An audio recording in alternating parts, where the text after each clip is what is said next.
ஒரு தீப்பொறியின் பிறப்பில்தான் இந்த பிரபஞ்சத்தின் விதி மாற்றி எழுதப்பட்டது. பல்லாயிரம் யுகங்களுக்கு முன் இருள் நிறைந்த இந்த பிரபஞ்சத்தில் ஓம் எனும் ஒளியாக தோன்றிய ஒரு ஞான புயல், ஒரு தீக்குச்சி அசுர கூட்டத்தின் ஆணவத்தை அழித்து ஞானத்தின் வேலாய் பக்தர்களின் காவலனாய் நின்றது. ஒரு குழந்தை தந்தையின் குருவாக மாறி இந்த உலகுக்கு ஞானத்தை உணர்த்தியது. ஒரு மயில் அகந்தையின் உச்சத்திலிருந்து இறங்கி ஞான பயணத்துக்கான வாகனமாய் மாறியது.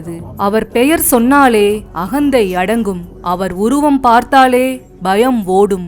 அவர்தான் தமிழர்களின் நம்பிக்கையான வேலாயுதன், முருகக்கந்தன். அன்பும் வீரமும் அழகும் கலந்த தமிழ் கடவுள், நம் எல்லார் உள்ளங்களிலும் நிறைந்திருக்கும் ஞானப்பழம். முத்துக்குமரன், ஆறுமுகன், வேலவன், கந்தன், இத்தனை பெயர்களை கொண்ட ஒரே கடவுள் நம் முருகப்பெருமான். இந்த வீடியோல நம்மளோட முருகனை பத்தி, அவரோட பெருமைகளை பத்தி, அவர் எப்படி தமிழர்களின் வாழ்க்கையோட பின்னி பிணைஞ்சிருக்காரு, எத்தனையோ வலிமையான பறவைகள் இருக்க ஏன் மயிலையும் சேவலையும் வாகனமாவும் கொடியாவும் மாத்திக்கிட்டாரு, எத்தனையோ ஆயுதங்கள் இருக்க ஏன் வேல் மட்டும் அவருக்கு ஆயுதமா அமைஞ்சதுன்னு விரிவா பார்க்க போறோம். வீடியோக்குள்ள போறதுக்கு முன்னாடி உங்களுக்கு முருகனை பிடிக்கும்னா வீடியோக்கு ஒரு லைக் பண்ணிட்டு ஓம் சரவண பவன்னு கமெண்ட் பண்ணுங்க. எம்பெருமான் முருகன் எப்படி பிறந்தார்னு நம்ம எல்லாருக்குமே தெரியும். ஆனா அதுக்கு முன்னாடி நிறைய விஷயங்கள் நடந்துச்சு. ரொம்ப காலத்துக்கு முன்னாடி தட்சன், காஷ்யபர்னு 2 பிரம்ம ரிஷிகள் பிரம்மாவை நோக்கி கடுமையா தவம் செஞ்சாங்க. அந்த தவத்துல தட்சன் தனக்கு அரச வாழ்க்கை வேணும்னு கேட்டு அதையே அடைஞ்சாரு. காஷ்யபர் நான் ஒரு முனிவராவே இருக்கணும்னு சொல்லி அதே மாதிரி ஒரு வாழ்க்கைய தேர்ந்தெடுத்தாரு. தட்சனோட தவத்துக்கு பலனா உலகத்துக்கே தாயான சக்தி தேவியே அவருக்கு மகளா பிறந்தாங்க. ஆதி அந்தம் இல்லாத சிவபெருமான் தட்சனுக்கு மருமகனா வந்த பெரிய பாக்கியமும் தட்சனுக்கு கிடைச்சது. யாருக்கும் கிடைக்காத பெரிய பேரு அவனுக்கு கிடைச்சும் அவன் கர்வத்தால சிவபெருமான மதிக்காம அழிஞ்சு போயிட்டான். காஷ்யபரோ தவம் பண்றப்போ மாயைன்னு ஒரு அழகான பெண்ணை பார்த்து அவ மேல ஆசைப்பட்டு தன்னோட தவத்தோட பலனை முழுசா தொலைச்சிட்டாரு. அவளோட சேர்ந்து பிள்ளைகளை பெத்துக்கிட்டாரு. காஷ்யபரும் மாயாவும் மனித உருவத்தோட இருந்தப்போ பிறந்தவன் தான் சூரபத்மன். அவங்க யானை முகத்தோட கூடினப்போ பிறந்தவன் தாரகாசுரன். அதுக்கப்புறம் சிங்க முகத்தோட இருந்தப்போ சிங்கமுகாசுரன் பிறந்தான். தனக்கு பிறந்தவங்க எல்லாருமே அசுரர்கள்னு தெரிஞ்சதும் காஷ்யபர் ரொம்பவே கவலைப்படுறாரு. அவர் தன்னோட மகன்களை கூப்பிட்டு, உலகத்திலேயே ரொம்ப உயர்ந்தவர் சிவபெருமான், நீங்க அவர் எந்த காரணத்துக்காகவும் பகச்சுக்காதீங்க, அவரை நோக்கி தவம் செஞ்சு அவர்கிட்ட வேணுங்கிற வரங்களை வாங்கி வாழ்க்கைய நல்ல முறையில வாழுங்கன்னு அறிவுரை சொல்றாரு. அது மட்டும் இல்லாம சிவபெருமான மதிக்காம இருந்த தட்சனோட கதையையும் சொன்னாரு. காஷ்யபர் சொன்னதை கேட்ட அவரோட மகன்கள் 3 பேருமே இன்னையில இருந்து சிவபெருமான் தான் எங்கள் தெய்வம், நாங்க அவரையே கும்பிடுறோம்னு சொன்னாங்க. அதுக்கப்புறம் தந்தையோட அறிவுரைப்படி அவங்க 3 பேரும் சிவபெருமான நோக்கி தவம் செஞ்சாங்க. அவங்களோட கடுமையான தவத்துல மகிழ்ந்து போன சிவபெருமானோ அவங்களுக்கு வரம் கொடுக்கறதுக்காக வந்தாரு. சிவபெருமான பார்த்த சந்தோஷத்துல அவங்க 3 பேரோட மனசுலயும் பேராசைங்கிற ஒரு மாயை உள்ள நுழைஞ்சிடுச்சு. அவங்க தந்தை சொன்ன அறிவுரைய மறந்துட்டாங்க. 1008 உலகங்களையும் 108 அண்டங்களையும் ஆள்ற வரத்தையும் அது கூடவே சாகாத வரத்தையும் கேட்டாங்க. இதை கேட்டதும் சிவபெருமான், சூரபத்மா, நீ கேட்ட முதல் 2 வரங்களையும் தரேன், ஆனா சாகாத வரம்னு ஒண்ணு இந்த பூமியில பிறந்த எந்த உயிருக்கும் கிடையாது, அதனால உனக்கு உன் மரணத்தை தேர்ந்தெடுக்கக்கூடிய வரத்தை தர்றேன்னு சொல்றாரு. உடனே சூரபத்மன் கர்வத்தோட தான் ரொம்ப புத்திசாலின்னு நினைச்சுக்கிட்டு, சாமி, பெண்ணுக்கு பிறக்காத ஆனா பெண்ணுக்கு மகனா இருக்கிற ஒருத்தனாலதான் எனக்கு முடிவு வரணும்னு கேட்டான். அதே மாதிரி வரம் கொடுத்துட்டு சிவபெருமானும் மறைஞ்சிட்டாரு. அப்போல இருந்து சூரபத்மனோட அட்டகாசங்கள் ஆரம்பமாச்சு. தன்னை அழிக்கிறதுக்கு யாருமே இல்லைங்கிற கர்வம் அவனோட கண்ணை மறைச்சது. முனிவர்களையும் ரிஷிகளையும் ரொம்பவே கஷ்டப்படுத்துறான். தேவர்களையும் நவ கிரகங்களையும் கூட அடிமையாக்கி சிறையில அடைச்சிடுறான். தேவலோக பெண்களுக்கு அவன் பண்ண கொடுமைகளை சொல்லவே முடியாது. அசுரர்கள் இந்திராணியையும் சிறையில அடைக்க முயற்சி செஞ்சப்போ அவ தன்னை ஒரு பூவா மாத்திக்கிட்டு அங்க இருந்து தப்பிச்சிட்டா. அவனோட கொடுமையை பார்த்து எல்லா உலகங்களுமே நடுங்குச்சு. மழையும் காற்றும் வெயிலும் கூட அவனை கேட்டுட்டு தான் அவங்க வேலையை செய்யணும்னு ஒரு நிலைமை. அப்போ நாரதர் பிரம்மாவையும் மகாவிஷ்ணுவையும் கூட்டிக்கிட்டு கைலாயம் வந்தாரு. அங்க உலகாளும் ஈசன் கிட்ட தேவர்களோட நிலைமைய சொல்லி எங்களை காப்பாத்துங்கன்னு கேட்டாரு. சிவபெருமானுக்கு ஈசானம், தத்புருஷம், அகோரம், வாமதேவம், சத்யோஜாதம்னு 5 முகங்கள் இருக்கு. அதோட ஞானிகள் மட்டுமே பார்க்க முடிகிற ஒரு முகமா அதோமுகம்னு சொல்லப்படுற ஞான முகம் இருக்கு. ஒவ்வொரு முகத்திலையும் இருந்து ஒரு நெருப்பு பொரிய வர வச்சு அதை தன்னோட நெத்தி கண்ணால வெளியிட்டாரு. அந்த கணத்துல உலகமே ஒரே வெப்பமயமா மாறிடுச்சு. அந்த வெப்பத்தை தாங்க முடியாத பார்வதி தேவி அங்க இருந்து ஓடுனாங்க. அவங்க ஓடுற வேகத்துல அவங்க கால்ல அணிஞ்சிருந்த கொலுசுல இருந்த நவரத்னங்கள் சிதறி போச்சு. அந்த நவரத்னங்கள்ல நெருப்போட வெப்பம் பட்டு அதுக எல்லாமே நவ வீரர்களா உருவானாங்க. அக்னி பகவான் அந்த நெருப்பை கொண்டு போய் சரவண பொய்கையில சேர்த்தாரு. அங்க அந்த நெருப்போட வெப்பம் தணிஞ்சது. அழகான 6 தாமரை மலர்கள்ல 6 குழந்தைகள் சிவப்பு நிறத்துல ஜொலிச்சிட்டு இருந்தாங்க. அவங்கள கார்த்திகை பெண்கள் 6 பேரும் எடுத்து பால் கொடுத்து வளர்த்தாங்க. அன்னை சக்தி தன்னோட சக்திகளை அவங்களுக்கு கொடுத்தாங்க. அதனால அந்த பெண்களுக்கும் தெய்வாம்சம் கிடைச்சது. பார்வதி தேவி அந்த 6 குழந்தைகளையும் சேர்த்து அணைக்கிறப்போ 6 முகங்களும் 12 கரங்களும் கொண்ட ஒரே குழந்தையா, அதாவது 6 முகனா மாறினாரு. இதனாலேயே இவருக்கு கந்தன்கிற பேரும் வந்துச்சு. ஸ்கந்தன்னா ஒன்னா சேர்ந்தவன்னு அர்த்தம். அதுக்கப்புறம் முருகன் சிவபெருமானோட உத்தரவுப்படி தன் பிறப்பின் நோக்கத்தை நிறைவேற்ற சூரபத்மனோட 6 நாட்கள் போர் செஞ்சு அசுரர்களை வதம் செஞ்சாரு. இத நான் உங்களுக்கு சுருக்கமா சொல்லிருக்கேன். முருக பெருமானோட அவதாரத்தை தெளிவா தெரிஞ்சுக்கணும்னா நம்ம சேனல்ல கந்தபுராணம் வீடியோ அப்லோட் பண்ணிருக்கோம். அதோட லிங்க கமெண்ட் பாக்ஸ்ல பின் பண்றேன். எல்லாரும் மிஸ் பண்ணாம அந்த வீடியோவை பாருங்க. கண்டிப்பா உங்களுக்கு பிடிக்கும். இப்போ முருகனுக்கு இருக்கிற பெயர்களோட பெருமையை பத்தி பார்க்கலாம். முருகப்பெருமான் பிறந்தது வைகாசி மாசம் விசாக நட்சத்திரம் பௌர்ணமி அன்னைக்கு. அதனால அவருக்கு விசாகன்னு ஒரு பேர் இருக்கு. அவர் சிவபெருமானோட ஜோதியோட மறு உருவம். வேதத்தோட வடிவமா இருக்கிறதுனால அவருக்கு சுப்பிரமணியன்னு பேரு. எப்பவுமே இளமையா இருக்கிறதுனால குமரன். ரொம்ப அழகா இருக்கிறதுனால முருகன். முருகன்னா அழகுன்னு அர்த்தம். முருகனோட பேரு ஒரு பெரிய ரகசியத்தை உள்ளடக்கினது. முகுந்தன், ருத்ரன், கமலத்துல உதிச்ச பிரம்மா. அதனால முருகன் மும்மூர்த்திகள் செய்யற படைத்தல், காத்தல், அழித்தல்னு 3 வேலையையும் செஞ்சு மக்களுக்கு அருளை தர ஒரு கருணை நிறைந்த கடவுளா இருக்காரு. முருகனோட 6 முகங்களும் வெறும் வடிவங்கள் மட்டும் கிடையாது. அது ஒவ்வொரு குணத்தையும் ஒவ்வொரு தத்துவத்தையும் குறிக்குது. ஒரு முகம் ஞானத்தை உணர்த்துது.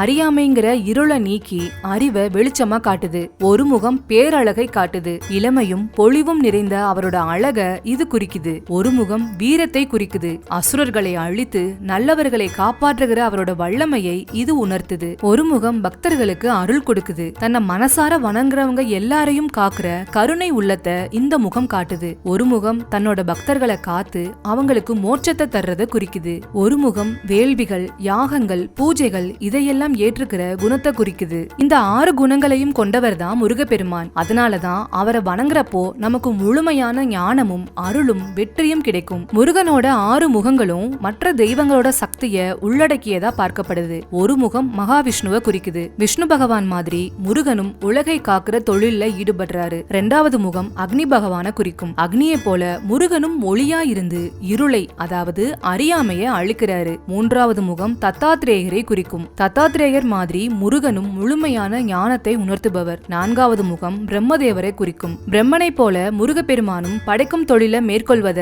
இது குறிக்கும். 5வது முகம் சிவபெருமான குறிக்குது. சிவபெருமானோட 5 முகங்களை போலவே முருகனும் அழித்தல், காத்தல், படைத்தல், அருளல், மறைத்தல்னு 5 தொழில்களை செய்யறாரு. 6வது முகம் கந்தன், அதாவது முருகனை குறிக்குது. மற்ற தெய்வங்களோட அம்சங்களை உள்ளடக்கி முழுமையா அருள் செய்யற கந்தனோட முகம்தான் இது. இப்படி முருகன் மற்ற தெய்வங்களோட சக்திகளையும் உள்ளடக்கி முழுமையான கடவுளா இருக்காரு. முருகு அப்படின்னா அழகு, இளமை, இயற்கையான மனம். இந்த 3 குணங்களும் இணைஞ்சவர் முருக கடவுள். அதனாலதான் அவருக்கு முருகன் அப்படின்னு பேரு. முருகனோட ஞானம் எவ்வளவு பெருசுனா தன்னோட தந்தைக்கே பிரணவ மந்திரத்தோட பொருளை சொன்னவர் அவரு. அதனாலதான் அவர் சுவாமிநாதன்னு அழைக்கப்படுறாரு. முருகன் வெறும் கடவுள் இல்ல, நம்ம கலாச்சாரத்தோட அடையாளம். தேவர்களை காப்பாத்த சூரபத்மனை அழிச்சவர். ஒரு படை தளபதியா அவரோட வீரம் நமக்கு தன்னம்பிக்கையே கொடுக்குது. இதுல ஒரு சுவாரஸ்யமான விஷயம் என்னன்னா, முருகன் படை தளபதியா பொறுப்பேற்றப்போ தேவர்கள் அவரோட வீரத்தை பார்த்து வியந்து போனாங்க. அசுரர்களை ஒரு நொடியில அழிக்கிற சக்தி இருந்தாலும்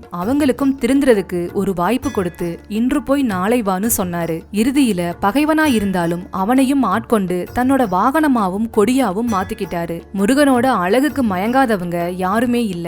அதனாலதான் அவருக்கு குமரன்னு பேரு. திருச்செந்தூர் முருகன், பழனி முருகன், சுவாமிமலை முருகன்னு ஒவ்வொரு கோவில்லையும் ஒவ்வொரு விதமான அழகு. வள்ளி தெய்வானை கூட இருக்கும்போது ஒரு அழகு, பால முருகனா இருக்கும்போது இன்னொரு அழகு. சிவபெருமானை தன் மகன் கிட்ட பிரணவ மந்திரத்தின் பொருளை கேட்டு தெரிஞ்சுக்கிட்டது முருகனோட ஞானத்துக்கு சாட்சி. ஓம் எனும் பிரணவ மந்திரத்தோட அர்த்தத்தை முருகப்பெருமான் தன் தந்தையான சிவபெருமானுக்கு உபதேசம் செஞ்சாரு. அதனால அவரை ஞான பண்டிதன், சுவாமி சுவாமிநாதன் அழைக்கிறாங்க. முருகன் ஒரு பக்கம் ஞானியா, மறுபக்கம் ஒரு போர் வீரனா, இன்னொரு பக்கம் குழந்தை ரூபமா பல குணங்களோட இருக்காரு. அவர் கையில இருக்கிற வேல், மயில் வாகனம், இது எல்லாமே அவரோட வீரத்தையும் அநியாயத்தை எதிர்த்து போராடுற குணத்தையும் காட்டுது. சூரபத்மன்கிற அரக்கனை அழிக்க சிவபெருமானோட நெற்றிக்கண்ல இருந்து தோன்றினவர் முருகன். அவர் வாகனமா இருக்கிற மயில் வெறுமனே ஒரு பறவை கிடையாது, அது சூரபத்மனோட ஒரு அம்சம். ஒரு அரக்கனையே தன்னோட வாகனமா மாத்தி தன்னோட கட்டுப்பாட்டுல வச்சிருக்காரு. பழனி ஆண்டவரா ஒரு குழந்தை மாதிரி கோபப்பட்டு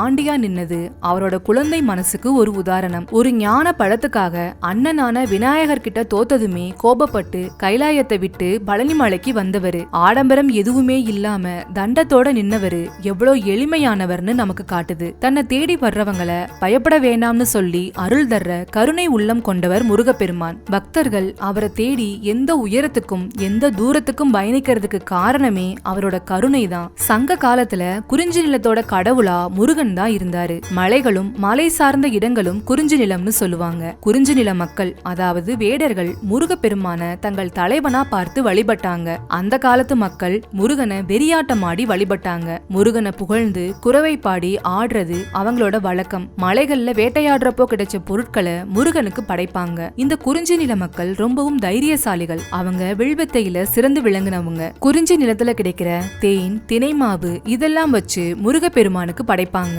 இந்த கதைகளை எல்லாம் கேக்குறப்போ நமக்கு முருகனோட வாழ்வும் தமிழர்களோட வாழ்வும் எப்படி பிரிக்க முடியாத அளவுக்கு ஒன்னோட ஒண்ணு கலந்திருக்குன்னு தெரியும். முருகனை சேயோன்னு சொல்லுவாங்க. இதுக்கு காரணம் சிவந்த நிறம் கொண்டவன்னு அர்த்தம். முருகன் சிவந்த நிறத்தோட இருக்கிறதுனால இந்த பேர் அவருக்கு வந்துடுச்சு. சேய்னா குழந்தைன்னு ஒரு அர்த்தம் இருக்கு. முருகப்பெருமான் சிவபெருமானோட குழந்தை, அதனால அவரை சேயோன்னு சொல்றாங்க. இந்த பேரு சங்க இலக்கியங்கள்ல நிறைய இடங்கள்ல பயன்படுத்தப்பட்டிருக்கு. முருகனோட அறுபடை வீடுகள் அவர் செஞ்ச முக்கியமான வீர செயல்களோட தொடர்புடையது. ஒவ்வொரு படை வீடும் முருகனோட ஒரு குணத்தை காட்டுது. திருப்பரங்குன்றம் இது முதல் படை வீடு. இங்கதான் முருகன் தேவர்களோட தலைவனான இந்திரனோட மகளான தெய்வானைய திருமணம் செஞ்சுக்கிட்டாரு. இது அவரோட அருள் நிறைந்த மனக்கோலத்தை காட்டுது. திருச்செந்தூர் இரண்டாம் படை வீடு. இங்கதான் முருகன் சூரபத்மனை அழிச்சு தேவர்களை காப்பாத்தினாரு. இது அவரோட வீரத்தையும் அநியாயத்தை அழிக்கிற குணத்தையும் காட்டுது. பழனி மூன்றாம் படை வீடு. ஞான பழத்துக்காக தன்னோட குடும்பத்தை விட்டு பிரிஞ்சு ஆண்டி கோலத்துல நின்ன இடம் இது. இந்த இடம் ஞானத்தையும் எளிமையான குழந்தை மனதையும் உணர்த்துது. நான்காம் படை வீடு சுவாமிமலை. இங்கதான் முருகன் தந்தையான சிவபெருமானுக்கே பிரணவ மந்திரத்தை உபதேசம் செஞ்சாரு. இது அவரோட ஞான பண்டித கோலத்தை காட்டுது. திருத்தணி ஐந்தாம் படை வீடு. இங்கதான் முருகன் வள்ளிய திருமணம் செஞ்சுக்கிட்டாரு. இது அவரோட காதல் குணத்தையும் வேட்டையாடுற ரூபத்தையும் காட்டுது. பழமுதிர்ச்சோலை ஆறாம் படை வீடு. இது ஒரு அருமையான மலை பிரதேசம். இங்கதான் முருகன் ஒரு கிழவனா வந்து ஔவைக்கு ஞான உபதேசம் செஞ்சாரு. இது அவரோட கருணைய வெளிப்படுத்துது. முருகனை வழிபடுறது பெரும் சடங்கு மட்டும் இல்ல, இது நம்ம மனசை சுத்தமாக்குற ஒரு வழி. முருகனை வழிபடுற சரவணபவங்கிற 6 எழுத்துக்களை கொண்ட ஒரு சக்தி வாய்ந்த மந்திரம் இருக்கு. இந்த 6 எழுத்துக்களுக்கும் 6 பெரிய நன்மைகள் இருக்கு. இந்த எழுத்து லட்சுமி தேவியோட அருளை கொடுக்கும். இத சொன்னா பண பிரச்சனை தீரும், செல்வ வளம் பெருகும். இந்த எழுத்து சரஸ்வதி தேவியோட அருளை குறிக்குது. இத சொன்னா அறிவு வளரும், கல்வியில வெற்றி கிடைக்கும். இந்த எழுத்து வாழ்றதுக்கு தேவையான எல்லா சுகத்தையும் கொடுக்கும், அதுக்கப்புறம் மோட்சத்தையும் தரும். நங்கிற எழுத்து எதிரிகளை ஜெயிக்கிற சக்தியை கொடுக்கும். நம்மளோட எதிரிகளா இருக்கிற தீய எண்ணங்கள், கஷ்டங்கள் எல்லாத்தையுமே நாம ஜெயிக்கலாம். பங்கிற எழுத்து மரண பயத்துல இருந்தும் ஆபத்துக்கள்ல இருந்தும் நம்மளை காப்பாத்தும், நீண்ட ஆயுளையும் தரும். வங்கிற எழுத்து நோய் இல்லாத வாழ்க்கையை கொடுக்கும், உடல் ஆரோக்கியத்தை மேம்படுத்தும். இந்த 6 எழுத்துக்களையும் ஒன்னா சேர்த்து சொன்னா முருகனோட முழு அருளும் கிடைக்கும். இந்த மந்திரம் எல்லா நன்மைகளையும் ஒன்னா கொடுக்கிற ஒரு சக்தி வாய்ந்த மந்திரம். இப்போ முருகனுக்குரிய பல சிறப்புகளை பார்க்கலாம். சிவபெருமானுக்கே பிரணவ மந்திரத்தோட பொருளை சொல்லி அவருக்கே குருவா ஆன ஞான பண்டிதன். தமிழ் மொழிய முதலா அகத்தியருக்கு கத்துக் கொடுத்த தமிழ் கடவுள். உலகத்துல எந்த தெய்வத்திற்கும் இல்லாத சிறப்பா முருகனுக்கு மட்டும் 6 முக்கியமான வீடுகள் இருக்கு. இது அவரோட ஒவ்வொரு வீர செயல்களையும் குறிக்குது. அவர் கையில இருக்கிற வேல் வெறும் ஆயுதம் மட்டும் இல்ல, இது ஞானத்தோட அடையாளம். அறியாமைய அழிக்கிற சக்தி இதுக்கு இருக்கு. முருகு அப்படின்னா அழகு, இளமை. அதனால அவரு ஒப்புமை இல்லாத பேரழகனா இருக்காரு. ஆணவம், கண்மம், மாயைங்கிற 3 கெட்ட குணங்களை மயிலா மாத்தி அதை தன் வாகனமா ஆக்கிக்கிட்டாரு. பழனியில அவர் ஞான பழத்துக்காக ஆண்டி மாதிரி நின்னது அவரோட எளிமையையும் குழந்தை மனசையும் காட்டுது. 6 தீப்பொறிகள் சேர்ந்து 6 முகங்களும் 12 கரங்களுமா ஒரே திருவுருவமா 6 முகனா நின்னாரு. வள்ளிய திருமணம் செஞ்சுக்கிறதுக்காக வேட வேடன் மாதிரி வேஷம் போட்டாரு. இது அவரோட காதல் குணத்தை காட்டுது. ஞானத்தை யாருக்குமே சொல்லிக் கொடுக்காத கிழவன் மாதிரி வந்து ஔவைக்கு ஞான பழம் கொடுத்து அருள் செஞ்சாரு. முருகப்பெருமானுக்கு பார்வதி தேவி தன் கையால வேல் கொடுத்தாங்க. அதனால அவர் சக்திதரன்னு அழைக்கப்படுறாரு. ஆன்மாக்களுக்கு பற்றுக்கோடா இருக்கிறவரு. சூரபத்மனோட வலிமைய அழிச்சதால ஸ்கந்தன் அப்படின்னு சொல்லப்படுறாரு. அருணகிரிநாதர முத்தமிழால் வைதாரையும் வாழ வைப்பான் முருகன்னு சொல்ல வச்சதே முருகனோட சிறப்பு தான். சிவபெருமான், பார்வதி, முருகன் இந்த 3 பேரோட கலவைதான் சோமாஸ்கந்தர் வடிவம். இது முருகனோட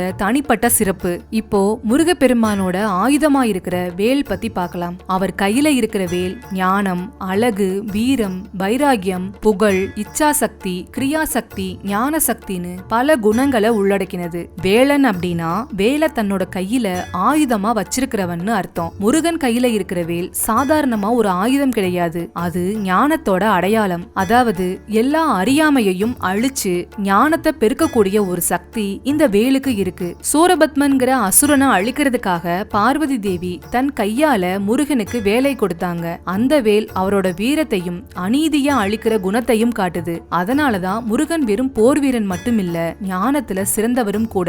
இப்படி தன்னோட ஞானத்தையும் வீரத்தையும் குறிக்கிற வேலாயுதத்தை எப்பவுமே கையில வச்சிருக்கிறதுனாலதான் முருகனுக்கு வேலன்கிற பேரும் வந்துச்சு. முருகன் வேலை எடுத்ததுக்கு முக்கியமா 2 காரணங்கள் சொல்லப்படுது. சூரபத்மன்கிற அசுரனை அழிக்கிறதுக்காக பார்வதி தேவி தன்னோட சக்திகளை எல்லாம் ஒண்ணு திரட்டி அதை ஒரு ஆயுதமா மாத்தி முருகனுக்கு கொடுத்தாங்க.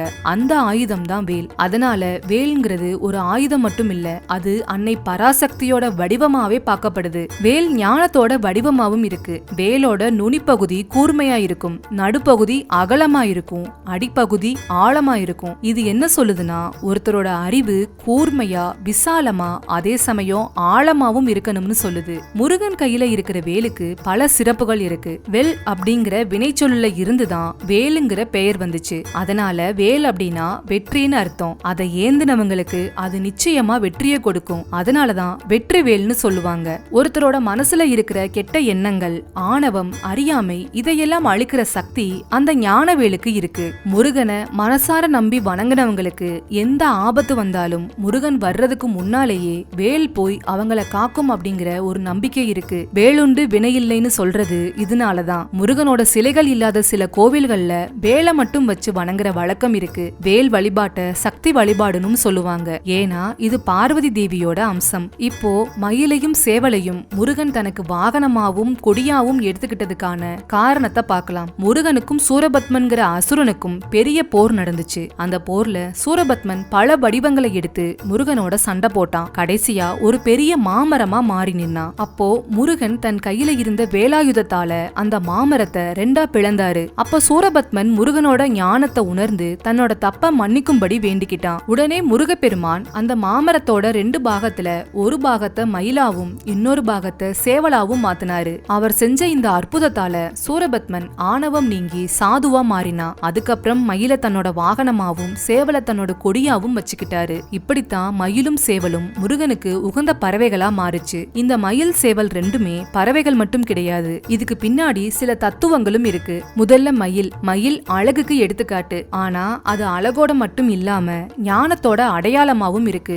மயில் தன்னோட தோகையை விரிக்கிறப்போ அது ஓம்ங்கிற பிரணவ மந்திர மாதிரி இருக்கும்னு சொல்வாங்க. அதாவது ஞான சொரூபியான முருகன் ஓம்கார வடிவமான மயில் மேல ஏறி வர்றாரு. மயில் வாகனத்தோட முக்கியமான தத்துவம் என்னன்னா சூரபத்மனோட அகந்தை அழிஞ்சு அவன் இறைவனோட வாகனமா மாறின மாதிரி ஒருத்தரோட மனசுல இருக்கிற ஆணவம், அகந்தை, மாயை இதெல்லாம் நீங்கி அவங்க இறைவனை சரணடையணும்ங்கிறத மயில் காட்டுது. அடுத்து சேவல் அதிகாலையில கூவி உலகத்துக்கு விடிகள் வந்துடுச்சுன்னு அறிவிக்கும். இது என்ன சொல்லுதுன்னா அறியாமைங்கிற இருள் நீங்கி ஞானம்ங்கிற ஒளி வரப்போகுது. முருகனோட சேவர் கொடி அறியாமை இருளை நீக்கி ஞானத்தை பரப்புறத குறிக்குது. சேவல் கோழி குஞ்சுங்க மேல வர்ற ஆபத்தை எதிர்த்து போராடி அதை பாதுகாக்கும். அதே மாதிரி முருகனோட சேவல் கொடி தன்னை வணங்குற பக்தர்களை எல்லா ஆபத்துக்கள்ல இருந்தும் காக்கும்ங்கிறத உணர்த்துது. மத்த கடவுள்கள் மாதிரி இல்லாம முருகப்பெருமான் எந்த பிறவியும் எடுத்ததில்ல. அவர் நேரடியா இந்த பிரபஞ்சத்துக்கு சிவபெருமானோட சக்தி ரூபமா வந்தவர். சுப்பிரமணியன், அதாவது சூங்கிறது மங்களம், பிரம்மண்யம்ங்கிறது வேத அறிவு. இந்த சொற்கள்ல இருந்துதான் சுப்பிரமணியன்கிற பேர் வந்திருக்கு. இதுவும் முருகன் பிறப்புக்கு அப்பாற்பட்டவர்ங்கிறத உணர்த்துது. பொதுவா முருகனோட சிலைகள்ல நிக்கிற மயில் தன்னோட ஒரு காலால பாம்பை மிதிச்சுக்கிட்டு இருக்கிற மாதிரி இருக்கும். இந்த பாம்பும் வெறுமனே ஒரு உருவம் இல்ல, இதுவும் ஒரு தத்துவத்தை நமக்கு உணர்த்துது. பாம்பு ஆணவம், ஆசை, பொறாமை, பொய்ங்கிற தீய குணங்களோட அடையாளம். மயில் அந்த பாம்பை மிதிக்கிறது முருகப்பெருமான் தன் பக்தர்களோட மனசுல இருக்கிற இந்த தீய குணங்களை அழிச்சு ஞானத்தையும் நல்ல எண்ணங்களையும் தருவாருங்கிறத குறிக்குது. இயல்பாவே மயிலுக்கு பாம்பு எதிரி. மயில் பாம்பை அடிச்சு சாப்பிடும். ஆனா முருகன் கிட்ட இவங்க 2 பேரும் ஒன்னா இருக்காங்கன்னா அதுக்கு பின்னாடியும் ஒரு தத்துவம் இருக்கு. மயில்ங்கிறது சூரபத்மன்கிற அசுரனோட அகந்தை, ஆணவம். முருகன் அந்த அகந்தைய அழிச்சு அதை தன்னோட வாகனமா ஆக்கிக்கிட்டாரு. அதே மாதிரி பாம்பு மனித மனசுல இருக்கிற தீய எண்ணங்களோட குறியீடு. முருகன் தன்னோட ஞானத்தால இயற்கையில எதிரிகளா இருக்கிற மயிலையும் பாம்பையும் சமாதானப்படுத்தி ஒன்னா வச்சிருக்காரு. அதாவது பகைமையின் குறியீடான பாம்பையும்